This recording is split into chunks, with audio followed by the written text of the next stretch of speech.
Okay, so muli magandang gabi po sa ating lahat. Nulit lang po natin sapagkat mahina po ang signal, At tuloy-tuloy po tayo mag-aral ng salita ng Diyos. Okay? So, bago tayo mabasahin ng ating text, tayo po muna yung manalangin. Dakilang Diyos, pagpalain niyo muli ang aming pag-aaralan ngayong gabi. Kayo pong mag-bless sa lahat ng nakikinig. Po ang dalangin sa pangalan po ng Panginoong Hesus. Amen. So medyo ginabi na po tayo kasi kauwi lang po namin galing sa church, At andito pa rin po kami sa Batac City, mga kapatid. At pero bagamat malalayo po tayo, pero pwede tayong magkadaupang palad sa pamamagitan ng online upang mag-aral ng salita ng Diyos. Alright, dito po tayo sa James chapter 1 verses 1 to 5. Sabi ng Bible, James, a servant of God and of the Lord Jesus Christ, to the 12 tribes which are scattered abroad, greeting. My brethren, count it all joy when you fall into diverse temptation, knowing this, that the trying of your faith worketh patience. But let patience have her perfect work, that you may be perfect and entire, wanting nothing. If any man lack of you, lack wisdom, let him ask of God, which that giveth to all men liberally, and upbraided not, and it shall be given him. So napakagandang talata po ang mga ito, mga kapatid, patungkol po sa mga 12 tribes which are scattered abroad. Kung papamagatan ko po ito ay scattered to those that which is scattered abroad.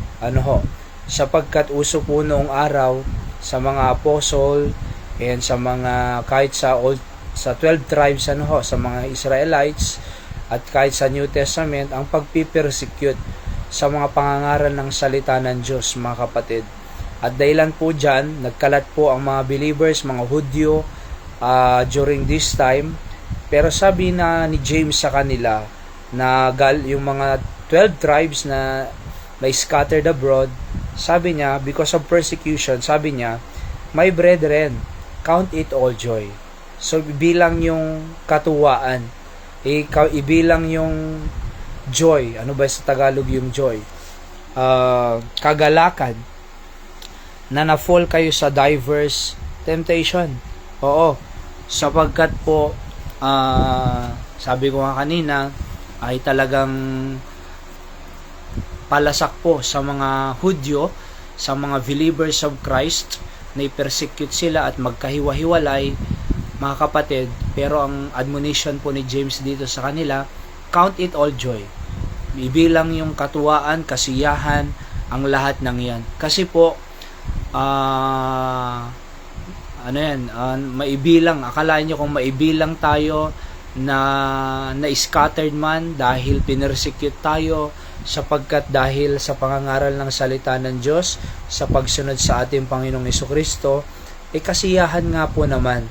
Bakit? Alam ng mga tao, alam ng mga nagpe-persecute na tayo po ay gumagawa ng tama, nag-worship sa Diyos, babahagi ng kanyang salita at ebanghelyo, maraming naliligtas.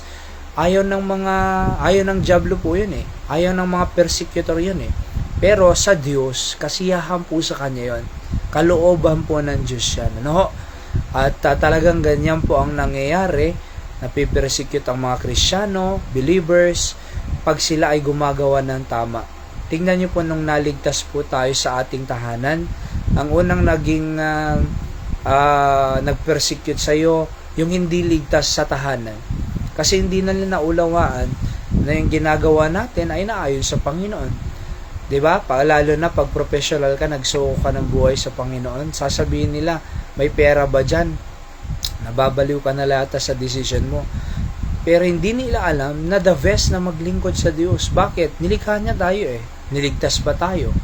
Inayos pa ang ating buhay, di ba? So kaya nga po, count it all joy. Kahit po tayo i-persecute, kahit po tayo ay pahiyain, kahit tayo po ay lapastanganin, count it all joy, sabi ni James sa kanila. When you falls into diverse temptation, knowing this, sabi sa 3, that the trying of your faith worketh patience. Lahat po yan ay pagsubok. Pag nalampasan natin yan, madidevelop po yung ating pananampalataya sa Diyos At 'di ba pag pinipersecute tayo at inaapi, mas lalo tayong nagtitiwala at lumalapit sa Diyos. And because of that, lumalago ang ating pananampalataya. Ang sabi ng Biblia, lumalago rin po yung ating pasensya sa tao. Na kung saan naunawaan natin na mas kailangang ipanalangin pa natin sila, mas kailangang hayaan natin ang Diyos na kumilos po sa kanila. At ngayon, sabi sa verse 5, ngayon kung napipersecute ka, hindi mo na alam ang gagawin mo, nahihirapan ka na, if any man of you lack wisdom, let him ask of God, sabi ng Biblia.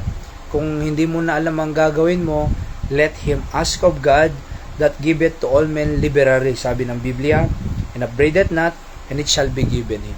So, humingi lang po tayo ng wisdom galing sa Diyos para po tayo magkaroon ng tamang decision making. Diba? Hindi po tamang decision na pag pinipersecute tayo or pinapahirapan ay aalis na lang tayo sa Panginoon. Hindi po tama yun. Or magbabackslide, magquiquit, lalayo sa Diyos. Hindi po tama yun. Ang tamang gagawin po natin, mas lalo pa tayong lumapit sa Diyos. Mas lalo pa tayong magtiwala sa Diyos at kumapit sa Diyos. Pag hindi mo alam ang gagawin, sabi ng Biblia, let him ask of God.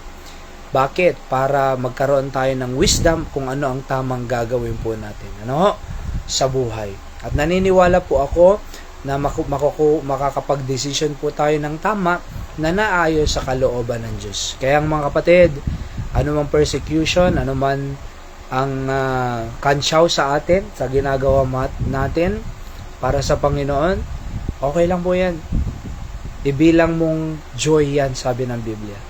At lalataas ang pananampalataya natin sa Kanya at mas magiging patient pa tayo sa tao. Kaya't hingin lang natin ang wisdom ng Diyos, siya po ang bahala. Okay? Tayo po manalangin, dakilang Diyos, salamat sa short words of encouragement namin ngayong araw. Bless niyo po ang lahat ng nakikinig, sampun ng kanilang pamilya, Panginoon, upang anumang naririnig naming criticism mula sa iba-ibang tao ay sabi ni James, count it all joy. At sapagkat kayo po ay ginagawa namin para sa inyo, natutuwa po kayo, kaya kasiyahan po namin, Panginoon. And kayo mag-bless po kayo sa bawat nakikinig at magyan nyo sila ng wisdom to decide that which is good sa panahon ng persecution man or criticism, ay mapili pa rin po namin ang tamang decision for your glory. Salamat po, bless nyo po ang bawat isa. Ito po aking dalangin sa pangalan ng Panginoon Jesus. Amen.